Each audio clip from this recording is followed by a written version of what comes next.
Welcome to Career Tours. This week, skip level meetings for directs. The questions this cast answers are: what is a skip level meeting? My boss's boss invited me to a meeting, what do I do? And how should I prepare for attending a skip level meeting? Skip level meeting, just to make it clear for everybody, is a meeting that you're invited to by your boss's boss, which some people call their grand boss, which I think is cute, but not very, professional. But I think it's helpful to explain who that person is. So if you imagine your boss is your parent, which is horrible, then your boss's boss would be your grand boss. And sometimes they will call a meeting for you and some of your peers. Sometimes it can be a boss that's a couple more levels higher than that too. Sometimes it's called a round table. Sometimes it's called a briefing session. Sometimes it's just called a meeting with the boss's boss. And basically it's a way for the senior level manager to reach down into the organization and to hear things from the people who report to the people who report to them. So if you imagine being that senior level boss and you have 10 directs and they're all managers and they're telling you, yeah, my team is super happy, my team loves each other, we're all getting on, none of my team are about to leave, it's brilliant. Every now and again, as the boss's boss, you might want to check that with the people who are actually in the team. And that's what these meetings are for. Now, we're going to caveat that with, if you're actually in that meeting, you don't want to say anything negative. We're going to go into that in a minute. So it's actually less effective than a senior manager thinks it is. The other reason they give for having these meetings is that they want to tell the people lower down in the organization, they want to make sure that whatever message they have gets to those people accurately. So most messages in an organization, say there's an acquisition that's happening.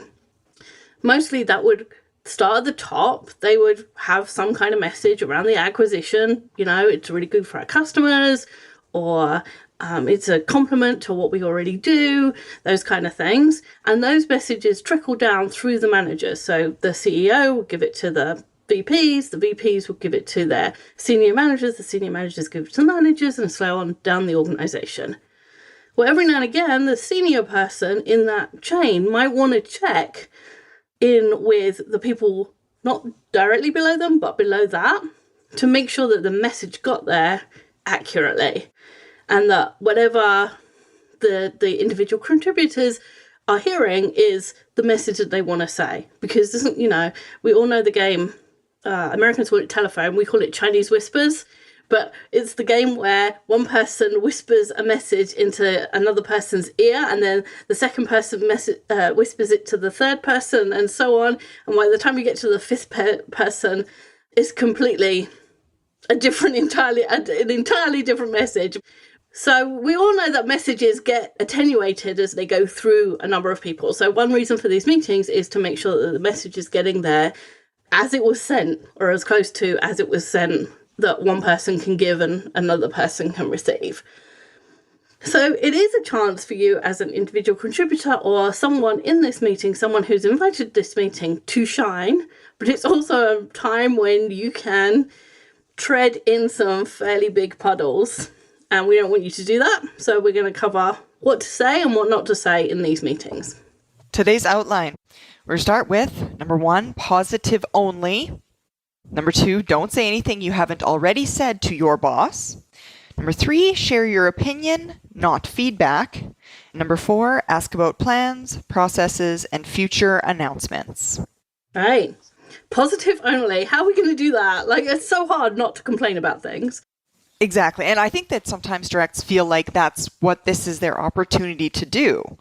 We hope it would be obvious when you're meeting with somebody that can have an impact, right, and a huge effect on your career, that you want to display traits that are desirable in employees, one of those being positivity.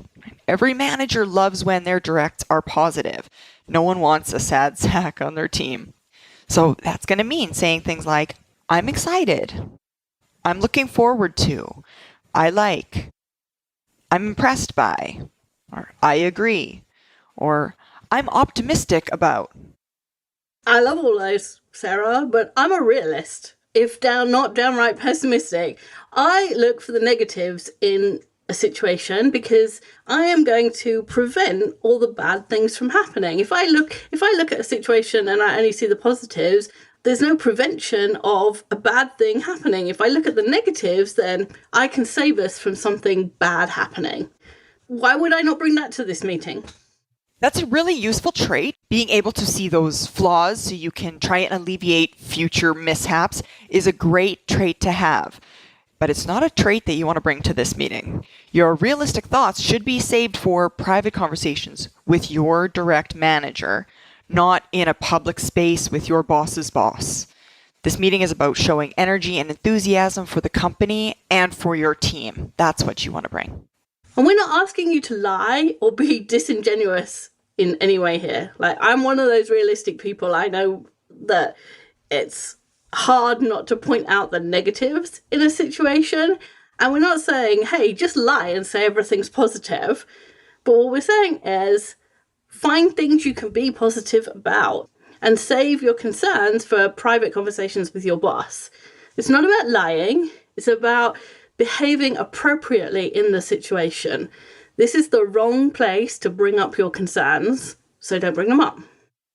It's a bit like being in a relationship, right? Where one of the parties says something like, we need to talk. Everybody knows what that means, right?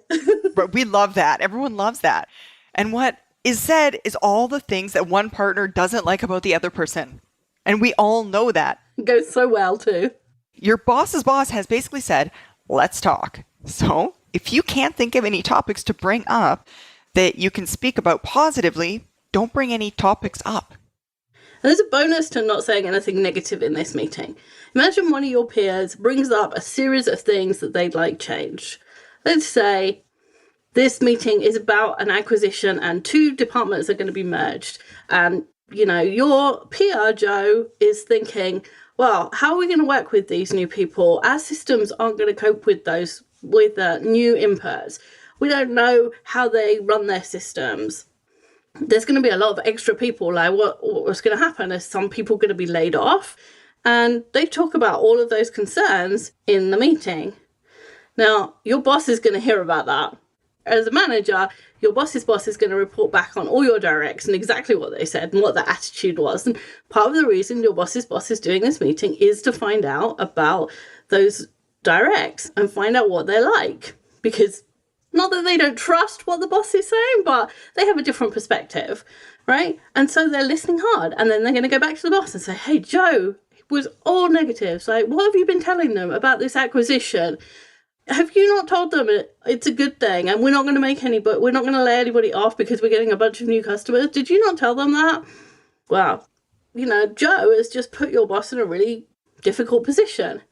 But when you're asked about it, you can say, hey, for the record, I heard what Joe said. I listened to what he said, but I didn't think it was the right place to bring that stuff up. And so I didn't say anything. And in fact, as we walked out the meeting, I said to Joe, dude, I don't think that was the right thing to do politically. But, you did it, so can't do anything to help you, mate. Your boss is going to appreciate that you understood the politics of that meeting and didn't say anything. Absolutely. And don't say nothing at all because you have nothing positive to say. Not participating in the meeting is not being positive.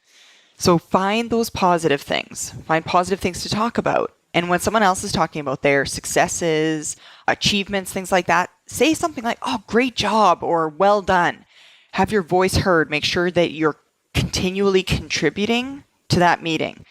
Say thank you when a question is answered, even if it wasn't your question, right? Smile, nod, have a place at the table, make sure you're seen.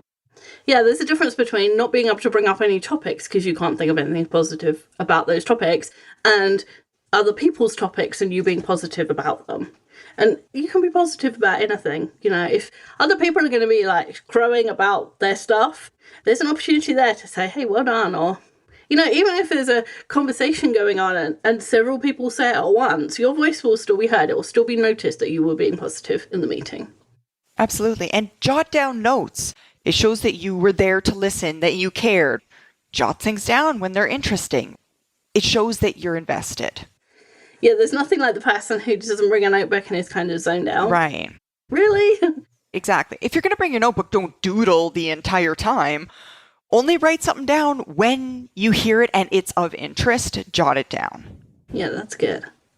Okay, so next, don't say anything you haven't already said to your boss. We call this dropping dimes, and there is a whole podcast about this. We give you the definition of what a dropping a dime is, which is never share sensitive or harmful information with anyone other than the person to whom it is harmful, without first notifying them and giving them a reasonable opportunity to ameliorate the problem. So let's say Sarah messed something up. She was shipping tubs to a conference, and I know that she shipped all of the wrong decks. And I found that out because I opened the box and I found them all there. The right thing for me to do is to go to Sarah and say, hey, mate, I don't know what you did, but these decks are all wrong. There isn't a right deck in here. So let's talk about how we're going to fix it and for us to fix it. And if I felt like I had to go tell Mark, who is both our bosses, and tell him that the reason I'm running around like a mad person is because Sarah messed up, then I have to tell Sarah first, hey, you messed up, we're going to fix it, but I also have to tell Mark. Because it's not fair for Sarah to find out from Mark, hey, Wendy's been complaining about you. We don't do family tours, we don't compare this to families, but it's like kids tattling on each other. It's just not right. And there are lots and lots of negative consequences if in this meeting you start complaining about your boss to their boss. There's already the dropping the dime thing, but there's more than that. Absolutely. One way that this could potentially happen is your boss's boss in the meeting says something, asks a question that begs a negative answer. So, for example, he said something like, is there anything we could do to improve for you guys? Is anything getting in your way? And the temptation here is to say something like, well, actually, the reason we're behind on our project is because the business analysts are sending us half-done requirements and we have to go back and get them redone. That might be the actual issue, and that's fair. But if you haven't discussed that with your boss, your manager in private first, don't bring that up in public to their boss. Right? You're saying in not so many words, our boss, or your direct, is doing a bad job of managing the team's inputs. It's not fair, it's not ethical, it's not kind to throw your manager under the bus in that meeting. And even if you have discussed the subject with your boss, if it's negative, don't bring it up, right? We've already talked about be positive, don't bring up negatives. Let's imagine that you had discussed that those half-done reports and your boss says he'll handle it. You know, you've complained about these business analysts and your boss says, don't worry about it, I'm going to handle it. And a few weeks have gone by and nothing's happened. There is a real temptation to bring it up in that skip level in the hope that the boss's boss, with a bit more authority, will get it resolved in a way that you want it resolved, right? I want this fixed. But again, you're saying to your boss's boss in public, our boss is not doing a good job. And in fact, there's another layer of negativity there because you're also saying, since our boss is your direct, you're not doing a good job of managing him. And you can imagine how the boss's boss is going to react to that. Exactly. We've all known a terrible boss, right? We all know bosses who are ineffective, they're unkind, they're not fair. As tempting as it is, this just isn't the time. It's not the place to bring up your boss's faults. Just trust us. Of the thousands of times this has been done, it has never worked. Because you're putting your boss's boss in a position where, in front of a group of people, they have to choose to defend their direct or to not defend their direct. And since they're responsible for that direct's behavior, they're going to defend your manager every time in order to defend themselves. And wherever you're working, there are positives. If you only want your boss to talk to you about negatives, feel free to only talk about the negatives you see, right? There's a self-fulfilling prophecy there. If you're focused on negatives and you talk to your boss about negatives and you talk to your boss's boss about negatives, That's all you'll ever hear, negative stuff. So if you want some positivity, if you want your boss to be fair to you and bring up the positives as well as the negatives, then you have to bring up some positives too. You have to be looking for the things that are going right. You have to give the people around you a chance to be positive. If you bring up something in that meeting and it's positive about your boss, hey, my boss sorted out this problem, really appreciated it, I think he did a great job negotiating with this other team, then your boss's boss is going to be like, awesome, I managed that guy and that guy's doing a good job. And he feels a million times better. So no negatives and definitely no dropping dimes.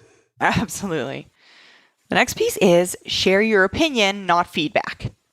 Now, if you know the Manager Tools feedback model, you may just be tempted to give feedback in the model, but don't. Just in case you've forgotten, you can't use the Manager Tools feedback model upwards. It's solely for the use of you with your directs. So we're clear, you cannot use the Manager Tools feedback model with your boss's boss, period, ever. Manager Tools feedback model is for managers, not directs. This is Manager Tools, not direct tools. So if you're asked, don't give feedback. Don't give feedback in the model, and don't give feedback full stop. Share your opinion. So you can start with like, here's how I see it, or from my perspective. If you share feedback, there's an implication that you know what should be. If I go to Starbucks and there's a really long line and I say, here's some feedback, your line is too long, there's an implication that I know how long a line should be and it's shorter than it is, right? If I say, hey, from my perspective, I think it takes too long and I had to wait too long for my coffee, it's different. It's not saying, hey, I want you to make the world way I want it. It's saying, hey, there's a little thing that happens when you do this thing and it inconveniences me in this instance. And to a degree, there's an expectation with the Manager Tools feedback model that the individual you're delivering it to is obligated to a degree to change their behavior. Oh, good point. Right? So if you were to say to your boss's boss, hey, can I give you some feedback? When we start meetings late, here's what happens. It really puts me late for the rest of the day. Can you change that? What is that person going to say? If they're smart in the moment, they're going to say, I'll take that under advisement. That's probably not what they're going to say. They're not obligated to change their behavior based on how you feel about a situation, but it works differently the other way. That's a really good point, Sarah. Like, it's really easy to look upwards and say, I know how things should be. And it's much harder to be 4 levels up and say, okay, I know how things should be, but they're not happening like that, you know? When the senior VP, you're saying to the senior VP, hey, I think you should start meetings on time. He's not going to say to you, yeah, well, if you could just tell the CEO to finish their meetings on time, that'll be fine. But that's what you're effectively saying. So if you give an opinion, you're acknowledging that you don't have perfect information. Something works for you or doesn't work for you. Remember, we're only being positive. So in theory, you're only talking about things that work for you, but it's not necessarily perfect because you don't know how it works for everybody else. And this kind of keeps you safe from a political point of view because any missteps that you take are covered by the fact that you don't have all the information. In other words, if you say that something is working for you and it turns out it doesn't work for anybody else, that's fine because you said, hey, it's working for me. You didn't say it's working for everyone. So for example, you could say something like, the red button we have is in just the right place. It works perfectly. Remember, we're only being positive, so our feedback or opinion needs to be positive too.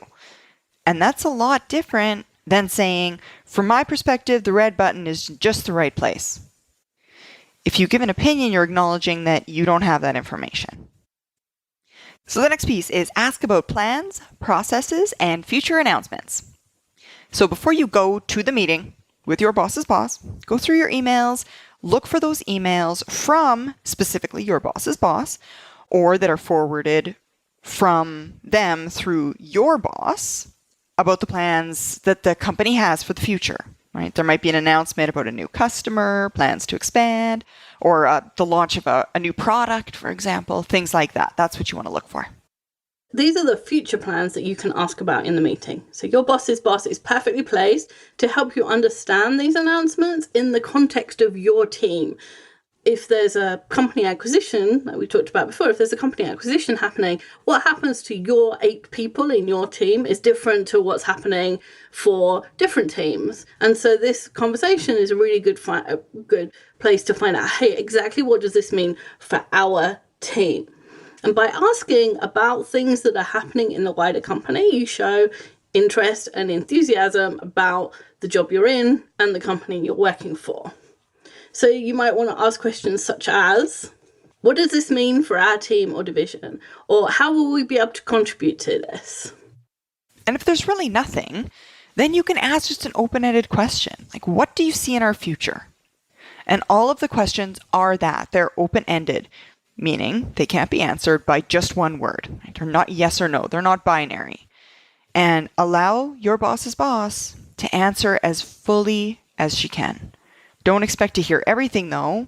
Keep in mind, there may well be plans that are confidential, that you can't be told about right now, that information that you're not necessarily privy to, but you want to give them that time to explain things. And do have questions ready for this meeting. Your boss's boss is giving you an opportunity to discuss the company, and you don't want to waste it. And also, not having questions is kind of like being in an interview and not having questions. You get judged for not having questions. I'm sorry, people don't like that word, but judging is what happens in interviews. And it's also what your boss's boss is doing in this meeting. And if you don't have anything to ask about, you just look like you're in your little bubble and you're not concentrating on anything else. And this is an opportunity to impress someone who can have an effect on your future. You don't want to waste it. Absolutely. So in summary, a skip level meeting is a chance for you to show your abilities to someone that can have a very positive effect on your career. You want to prepare for that meeting, be positive, and be your best self. That means dressing well, that means bringing a notebook, a pen, things like that. And maybe your boss's boss can't do anything for you, but it would be a real waste not to be the kind of person that they can do something for if they could. Yes. I can't wait to hear from people who go to their skip level meetings now and see what they find out and how it goes. Thanks, Sarah. Thanks, Wendy. I hope that was helpful. We'll see you next week.